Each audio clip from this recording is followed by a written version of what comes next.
আমার একটা হৃৎপিণ্ড, সেটাই আল্লাহ নিয়ে গেছে। পরশুদিন বলছে, বাবা আমার একটা বরকা কিনে দাও। আমার স্যান্ডেলটা দেখেন 3 বছর পুরাতন ছেঁড়া, কিন্তু আমি আমার স্যান্ডেলটা পাল্টাই না, সেলাই করে নেই, কিন্তু আমার বাচ্চাদেরকে আমি কষ্ট পেতে দেই না। শুধু একবার বলছে, বাবা লেচে খাবো। আমার মেয়ের মোবাইলে আমার নাম হলো 500 ছবি আছে। আমি এখনো সাহস পাইনি আমার মেয়ের একটা ছবি বের করে দেখতে। আমার সে সাহস নাই।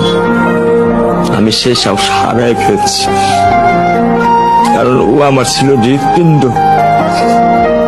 ওর জীবনে এমন কোন চাওয়া নাই যেটা আমি পূরণ করি নাই। পরশুদিন বলছে, বাবা আমার একটা বরকা কিনে দাও। আমার চাচতো ভাই বললো, ভাই ইসলামপুর থেকে 300-400 টাকা পাওয়া যায়। আমি সাথে সাথে নিউ মার্কেট থেকে আমি 1000 টাকা দিয়ে আমার মেয়েকে বরকা এনে দিচ্ছি। আমি দরিদ্র, ভাঙা বাসায় থাকি।